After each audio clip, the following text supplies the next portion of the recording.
Class 15 button whole stitch in round shape.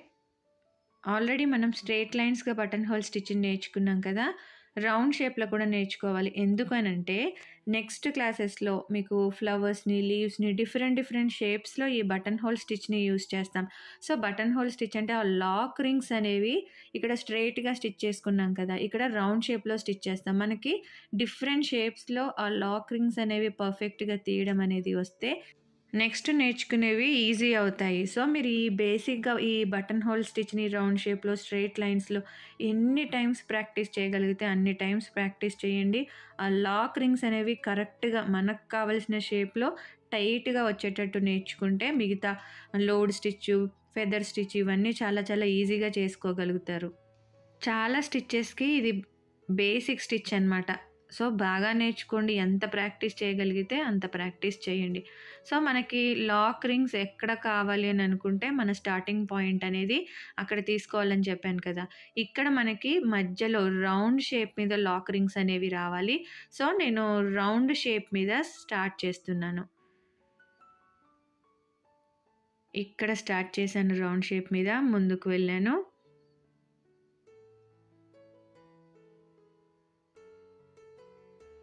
వెనకాలకి లాగాను. ఇప్పుడు left హ్యాండ్‌లో ఉన్న థ్రెడ్‌ని మెల్లిగా లాగి మీ రైట్ హ్యాండ్‌ని ఎక్కడ కావాలో అక్కడ పెట్టండి. మళ్ళీ వెనకాలకి. రైట్ హ్యాండ్‌లో పెద్ద థ్రెడ్ ఉంది కదా! సో, లెఫ్ట్ హ్యాండ్‌లో ఉన్న థ్రెడ్‌ని కింద వెనకాలకి లాక్కుంటే మీరు డైరెక్ట్ రైట్ హ్యాండ్ తీసుకొచ్చి ఎక్కడ కావాలో అక్కడ పెట్టుకోవచ్చు. సో, ఈ విధంగా ఈ రౌండ్ షేప్ మీద స్టిచ్ చేసేటప్పుడు కూడా మనకి ఒక హాఫ్ ఫార్వర్డ్‌లో వస్తది. ఒక హాఫ్ బ్యాక్వర్డ్‌లో వస్తది. ఫార్వర్డ్ ఈజీగానే టైట్ రింగ్స్ వస్తాయి కానీ బ్యాక్వర్డ్‌లో స్టిచ్ చేసేది టైట్ రింగ్స్ అనేవి రావు. కొంచెం జాగ్రత్తగా లాగండి. 2, 3 సార్లు ప్రాక్టీస్ చేస్తే ఏదైనా వచ్చేస్తది. సో, ఎన్ని టైమ్స్ ప్రాక్టీస్ చేయగలిగితే అన్ని టైమ్స్ ప్రాక్టీస్ చేసుకోండి. ఇక్కడ నుంచి మనకు బ్యాక్‌వర్డ్ అంటే బ్యాక్ ఈ విధంగా లాగినప్పుడు అంత టైట్‌గా రాదు. సో, కొంచెం మెల్లిగా చూసుకుంటూ కిందకి, మీదికి 2, 3 సార్లు లాగితే మీకు ఆ టైట్‌నెస్ అనేది వచ్చేస్తుంది. సో, ఆ విధంగా లాక్కోండి.